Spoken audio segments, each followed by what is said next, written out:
ओम देवी प्रपन्नाति हरे प्रसीद प्रसीद मातर जगदोखिलस्य प्रसीद विश्वेश्वरी पाहि विश्वम तुमेश्वरी देवी चराचरस्य। नमस्कार, स्वागत है आपका आचार्य वाणी में। मैं आचार्य विक्रमादित्य आपके साथ हूँ और आज का विषय हमारा है कि सिंह राशि वालों के लिए दिसंबर का पहला भाग क्या कुछ करने जा रहा है उनके साथ। देखिए, दिसंबर के महीने में विशेष तौर पर कई ग्रहों का आपस में टकराव का योग बना हुआ है। ऐसे में शनि मंगल का टकराव आप देखें चल ही रहा है। पिछले करीब जिस प्रकार से आरंभ हुआ है मंगल के परिवर्तन के साथ साथ, और अभी ये चलेगा करीब 25 दिसंबर को 27 दिसंबर को जब मंगल परिवर्तन की तरफ जाएंगे, और उससे पहले जब दिसंबर के मध्यकाल में सूर्य परिवर्तन में जाएंगे। लेकिन अभी शनि महाराज पूरी तरह से जो विशेष तौर पर मंगल को और सूर्य को देख रहे हैं, वहीं उनके साथ साथ बृहस्पति और शुक्र भी एक दूसरे के समसप्तक चल रहे हैं। इन दोनों ग्रहों के कारण से ही आप देखें कहीं ना कहीं जो पूरे विश्व में जो युद्ध का वातावरण बना हुआ है, क्लैशेस का वातावरण, अशांति स्थापित हो रखी है, तो वो सब इसके कारण से ही हमारे जीवन में भी इनका प्रभाव पड़ रहा है। व्यापक तौर पे तो संसार में आप देख ही रहे हैं इन सब ग्रहों का प्रभाव है, लेकिन हमारे जीवन में भी, हमारी गृहस्थी में भी यदि इनके प्रभाव को यदि हम निष्क्रिय नहीं करेंगे, उनका उपाय नहीं करेंगे, समझ को डेवलप नहीं करेंगे, तो ये ग्रह हमारे जीवन में भी कुछ समस्याएं उत्पन्न करने के योग दे सकते हैं। तो ऐसे में सिंह राशि वालों को समझना चाहिए कि उनकी राशि के अनुसार से कैसे कैसे योग बन रहे हैं। देखिए, आपकी राशि में यदि हम शनि महाराज की बात करें तो सप्तम भाव में चल रहे हैं इन दिनों। सप्तम भाव से बैठकर चतुर्थ भाव में मंगल और सूर्य दोनों विद्यमान हैं और उन पर दृष्टि डाल रहे हैं। और वहीं साथ साथ यदि हम बात करें तो भाग्य में बृहस्पति चल रहे हैं और शनि से दृष्ट चल रहे हैं, और उन तृतीय भाव में शुक्र का योग चल गया है, तो समसप्तक योग सूर्य का और विशेष तौर पे बृहस्पति का और शुक्र का विद्यमान हो गया है। तो यहाँ पर शनि का उपाय लगातार करने का प्रयास कीजिएगा। शनि महाराज इस वक्त कहा गया ना, आपकी राशि के अनुसार से यदि हम बात करें तो शनि को मनाएं सदा सुख पाएं। ऐसे में शनि महाराज जिस प्रकार से जहाँ जहाँ दृष्टि डाल रहे हैं वो कई प्रकार के स्लो कर सकते हैं, डिले कर सकते हैं, और साथ साथ हड्डियों संबंधी समस्याएं देने के योग बना सकते हैं। तो ऐसे में आपको ओवरऑल समझ लीजिए कि आपके दिसंबर के आरंभ काल में सिलसिलेवार तरीके से कैसे कैसे योग बनेंगे और कैसे कैसे आपके जीवन में वो योग ग्रहों के योग का कारण बनेंगे। 1 दिसंबर की ग्रह गणना बात करें तो पंचांग के अनुसार शुक्रवार का अवसर है, चतुर्थी तिथि विद्यमान है और कर्क में चंद्रमा का उस दिन आगमन हो रहा है सुबह 10:15 बजे के आसपास। स्वास्थ्य के लिए थोड़ा सा भारी दिखाई देता है और अननेसेसरी के पैसे खर्च कराने के योग बना सकता है, और साथ साथ अननेसेसरी के खर्च जुर्मानों में जाते दिखाई दे रहे हैं, नुकसान होने के योग दिखाई देते हैं। तो सबसे पहले तो सावधान होकर बेकार के खर्चों को कंट्रोल करने का प्रयास कीजिए, और जहां हाथ से पैसे निकलने के योग आए तो वहाँ एक बार दोबारा पुनर्विचार कर लीजिए। उसके बाद खर्चे से पहले, खरीदने से पहले चीज़ों को पुनर्विचार करना बहुत ज़रूरी है। ऐसे में सर्वार्थ सिद्धि योग भी विद्यमान है, जो शाम को करीब सूर्योदय के साथ से आरंभ होकर और करीब चलेगा शाम को पौने 5 बजे तक के लिए। तो नया कार्य आरंभ करना हो तो इस सब का लाभ लेते हुए कार्य करने का आपको प्रयास करना चाहिए। शुक्रवार का अवसर है, और साथ साथ यदि उपाय की हम बात करें सिंह राशि वालों के लिए सबसे श्रेष्ठ उपाय हमें दिखाई देता है गौ पूजन करने का प्रयास करें, गौ सेवा करने का प्रयास करें। यह आपके लिए बड़ा कल्याणकारी रहेगा। वहीं 2 दिसंबर की यदि हम बात करें तो उस दिन शनिवार का अवसर, पंचमी तिथि है, और साथ साथ ग्रहों का योगा योग जो आपकी राशि के अनुसार से बना हुआ है सिमिलर ही बना हुआ है जिस प्रकार से 1 दिसंबर का था। चंद्रमा अभी भी थोड़े क्षीण है आपके लिए, तो नुकसान कराने के योग बना रहे हैं। तो आपको ध्यान रखना है चीज़ों को ध्यान करते हुए कि अननेसेसरी जिन भी कार्यों को कर रहे हैं, जैसे गाड़ी चला रहे हैं तो रूल्स फॉलो करते हुए गाड़ी चलाएं, और साथ साथ हर चीज़ में नियम का ध्यान करते हुए काम करें। हल्की सी कुताही भारी पड़ सकती है, तो इस बात का ध्यान रखते हुए कार्य करें। शनिवार का अवसर है, पंचमी तिथि का योग है, तो सबसे श्रेष्ठ उपाय आपकी राशि के अनुसार से इन दिनों जो रहेगा हनुमान जी की आराधना का। मंगल चतुर्थ भाव में चल ही रहे हैं, तो उनके कारण से आप हनुमान जी का स्तवन करें, सुंदरकांड का पाठ करें, या हो सके तो हनुमान जी के मंदिर में जाकर उन्हें चोला चढ़ाएं। ये सब उपाय कर लाभ ले सकते हैं, कष्टों को दूर करने के योग बना सकते हैं। वहीं 3 दिसंबर को ग्रह गणना विशेष तौर पर रवि योग के साथ आरंभ हो रहा है दिन। उस दिन सूर्योदय से लेकर करीब 1 बजे तक दोपहर को मध्याह्न एक शुभ मुहूर्त बन रहा है, नया कार्य करने का आरंभ ले सकते हैं। रविवार के दिन रवि योग और साथ साथ षष्ठी तिथि, ये ग्रहों गणना आपके लिए जो है आगे बढ़ने के योग बनाएगी, नए संपर्कों को साधने के योग दे सकती है। ऐसे में आप कोशिश ये करें आलस को त्याग कर अपने कार्य में लगने का प्रयास करें। बहुत सारे लोग नए दोस्त मिलते दिखाई दे रहे हैं, लेकिन एक बात ध्यान रखनी है कि इस समय में जो योग मिले कहीं ऐसे भी मिल सकते हैं कि बहुत ज़्यादा बोलने के कारण से वो आपको थोड़ा इग्नोर भी करने लगे। तो कोशिश ये करें संपर्क को साधते हुए तुरंत उसका लाभ उठाने का यदि प्रयास कर लेंगे तो बहुत सुंदर रहेगा। रविवार का दिवस है और साथ साथ ग्रह गणना आपकी जो दिखा रही है उसके लिए आप कर लीजिए एक उपाय सूर्य को उदित हुए सूर्य को अर्घ देने का प्रयास कीजिए। ये सबसे श्रेष्ठ उपाय रहेगा आपके लिए। रवि योग के साथ में रविवार का योग बन रहा है तो आपके लिए अच्छा है, तो इसका लाभ लेते हुए कार्य करें। 4 दिसंबर को ग्रह गणना सोमवार के दिन जो सप्तमी तिथि के दिन दिखा रही है, भद्रा का योग बना रही है। सबसे पहले तो सुबह 8:43 तक भद्रा है, तो 8:43 तक कम से कम नए कार्य की तरफ, नए प्रोजेक्ट्स की तरफ, नए काम को हाथ में लेने से बचने का प्रयास कीजिए। 9 बजे के बाद, 8:45 बजे से ग्रहों का परिवर्तन होगा, भद्रा समाप्त हो जाएगी और फिर आपके लिए वो चीज़ हट जाएगी, जो विलंब और अड़चन वाले योग है वो हट जाएंगे। उसके बाद आप काम करिए, आश्वस्त होकर करें, अच्छा रहेगा। ग्रह गणना विशेष तौर पर यदि हम बात करें तो अच्छी है, नई एनर्जी को उत्पन्न होता दिखाई दे रही है। बहुत सारे मनो विचारों में नए मस्तिष्क, नए विचार आने के योग दिखाएंगे। धन आगमन का सुंदर योग बनता दिखाई दे रहा है। बृहस्पति के साथ चंद्रमा का सुंदर योग बन गया है और ये आपके लिए बहुत सुंदर रहेगा।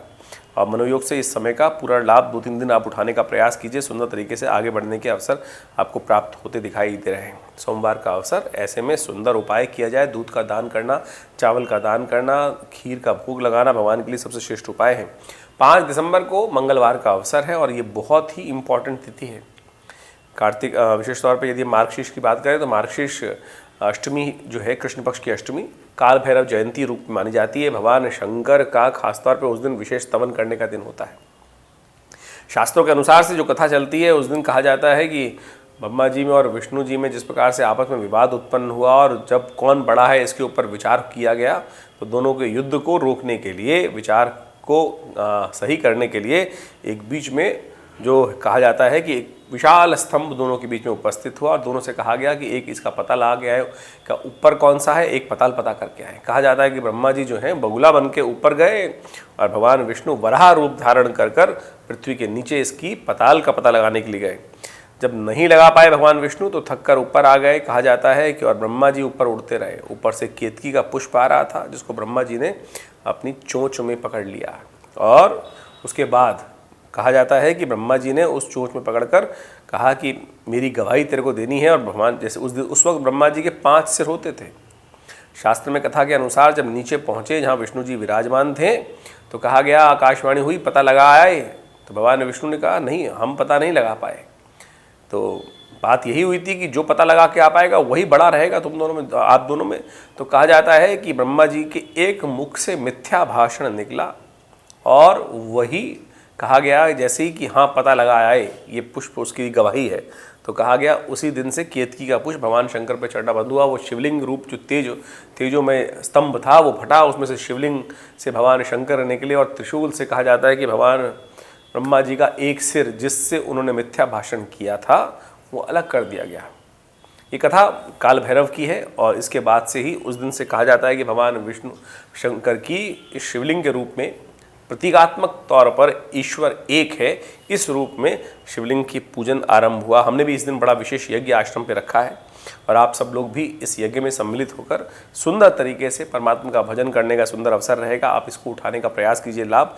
सुंदर तरीके से परमात्मा का भजन करने का कार्यक्रम रखा गया है। काल भैरव, मंगलवार का दिन, काल भैरव जयंती, तो आश्रम पे रखा गया है। सुंदर तरीके से भगवान शिव का पूजन, भगवान शिव का यज्ञ और साथ साथ सुंदर कांड जो शाम को 5 बजे से आरंभ होगा कार्यक्रम और करीब करीब रात्रि में 9 बजे तक, 10 बजे तक भंडारे के साथ समाप्त होगा। आप भी इस समय सम्मिलित हो सकते हैं। ग्रह योग बहुत अनुकूल बने हुए हैं। आपकी राशि के अनुसार से यदि हम बात करें तो विशेष तौर पर धन आगमन के सुंदर योग बनते दिखाई दे रहे हैं। ऐसे में और यदि सुंदर आप लाभ करना उठाना चाहते हैं तो मंगलवार का अवसर है। भगवान शिव का सुंदर अभिषेक, सुंदरकांड का पाठ करें तो कल्याण के योग अच्छे बन सकते हैं। आप सब लोग सादर आमंत्रित हैं। विवेकानंद आश्रम में जो एक कार्यक्रम रखा गया है 5 तारीख को शाम को 5 बजे से लेकर रात्रि में करीब करीब भंडारे के साथ ये कार्यक्रम समाप्त होगा 9-10 बजे तक। तो आप सब सादर आमंत्रित हैं इस सुंदर कार्यक्रम में सम्मिलित होने के लिए। कल्याण के योग बनेंगे। 6 दिसंबर को ग्रह गणना विशेष तौर पर दिखा रही है कि बुधवार का अवसर है, 9वीं तिथि है। कन्या राशि में ग्रहों का परिवर्तन होने का योग बन रहा है करीब करीब सुबह 10:20 पर। ऐसे में ग्रह गणना को समझते हुए कार्य करने का आपको प्रयास करना चाहिए। आपके लिए परिवर्तन शुभ रहेगा, लेकिन थोड़े खर्चे को बढ़ाने के योग बन सकते हैं। तो ऐसे में ध्यान रखते हुए कार्य करें कि अननेसेसरी के धन के संबंध में खर्चे ना करें। कन्या पूजन आपके लिए सबसे श्रेष्ठ है। ऐसे में छोटी कन्याओं का पूजन कर उनको पुष्प इत्यादि, मिष्ठान इत्यादि, वस्त्र इत्यादि दान करना आपके लिए कल्याणकारी योग बनाएगा। वहीं 7 दिसंबर की यदि हम बात करें तो आपके लिए लाभ के योग अच्छे बनते दिखाई दे रहे हैं और साथ साथ आपके कामों की कद्र हो सकती है। कोई अच्छे मित्र, बड़े नए मित्रों से संपर्क होने का साधन बन सकता है। तो बस ध्यान ये रखना है कि बहुत ज़्यादा जो आपकी लल्लो चप्पू करें, बहुत ज़्यादा आपके साथ में जुड़ने का प्रयास करें, तो उसको अच्छे से समझ लीजिएगा। कुछ खराब लोग भी आपके साथ चिपट सकते हैं, उनका ध्यान रखते हुए कार्य करना है आपको। अननेसेसरी के लोगों से बचने का प्रयास करना है। जो दोस्त बने उनको देख लीजिएगा अच्छे हैं या खराब हैं। तो नए दोस्तों को चुनाव बड़ी सावधानी के साथ करने की ज़रूरत दिखाई देती है। बृहस्पतिवार का अवसर है, सुबह सुबह केसर का एक तिलक करना आपके लिए माथे पर बहुत सुंदर रहेगा और आपके प्रभाव को, ऊरा को और बढ़ाने के योग बना सकता है। 8 दिसंबर को ग्रह गणना शुक्रवार का अवसर दिखा रही है। एकादशी तिथि है और ये तिथि बेहद खास है। उत्पन्ना एकादशी का योग बन रहा है। ऐसे में विशेष तौर पर अपनी माता जी का आशीर्वाद लेकर काम करना आपके लिए कल्याणकारी रहेगा। एकादशी का दिन है, व्रत रखना आपके लिए बहुत सुंदर योग बनाएगा। सर्वार्थ सिद्ध योग भी विद्यमान है, जो करीब करीब 11:15 बजे से आरंभ होगा और उसके बाद विद्यमान रहेगा। तो ऐसे में भगवान शंकर, भगवान विष्णु का स्तवन सुंदर तरीके से कर आप लाभ ले सकते हैं। और जो उपाय हमने आपको बताए हैं उसको विशेष तौर पे करने का प्रयास कीजिए। आपके लिए ग्रहों का योगा योग कई मामलों में उचित दिखाई देता है। वहीं हम बात कर लेते हैं 9 दिसंबर की। 9 दिसंबर को ग्रह गणना शनिवार का अवसर, द्वादशी तिथि विद्यमान है और इस दिन ग्रहों का गणना दिखा रही है कि बहुत सारे संपर्कों में इजाफा होने के योग दिखाई देते हैं। कई सारे मित्रों को आपके साथ कुछ काम पड़ सकता है, तो आपको सबके काम आने वाले हैं। ऐसे ग्रहों के योगा योग बन रहे हैं। थोड़ा समय अपने लिए भी निकालने का आपको प्रयास करना चाहिए। परिवार में कुछ लोग हैं जिनके फ़ोन आते दिखाई दे रहे हैं और आपसे थोड़ा सा सहायता मांगते दिखाई देंगे। शनिवार का अवसर है, अच्छा ये रहेगा कि आप विशेष तौर पे शनि का भी थोड़ा उपाय करने का प्रयास कीजिए। शनि के उपाय के निमित्त पीपल के पेड़ के पास जाके दिया प्रज्वलित करना, प्रदक्षिणा करना उनका सबसे श्रेष्ठ उपाय है। इनको करिए, कल्याण के योग बनेंगे। वहीं 10 दिसंबर को ग्रह गणना विशेष तौर पर दिखा रही है कि रविवार का अवसर और थोड़ी देर के लिए वृद्धि द्वादशी की हो गई है, उसके बाद त्रयोदशी का आगमन हो जाएगा और शाम को प्रदोष का योग भी बन जाएगा। ये रवि प्रदोष है, आपकी कीर्ति के वृद्धि के योग बनाने की आप सुंदर उपाय कर सकते हैं। ऐसे में ग्रह गणना विशेष तौर पर आपके लिए नए संपर्कों को साथी दिखाई दे रही है। दोस्तों का वर्ग बढ़ सकता है, लेकिन कहीं दोस्तों के साथ बैठे बैठे गप्पों में और बहुत सारे समय में कहीं आपका महत्वपूर्ण टाइम हाथ से ना निकल जाए, इस बात का ध्यान रखिएगा। बहुत सारे काम ज़रूरी हैं, उनको आपको करना है और बहुत सारे काम आलस्य में रह सकते हैं, जो फालतू के काम आपके जिम्मे पड़ सकते हैं। ध्यान रखते हुए कार्य करें। शाम का समय भगवान शंकर का स्तवन अवश्य करना चाहिए, क्योंकि कहा जाता है प्रदोष काल में शाम को, प्रदोष के दिन, प्रदोष काल के समय भगवान शिव पार्वती पूरे संसार में भ्रमण करते हैं। उस दिन विशेष तौर पर भगवान शिव का शाम को सूर्यास्त के बाद अभिषेक करने का प्रयास कीजिए, पूजन करने का प्रयास कीजिए।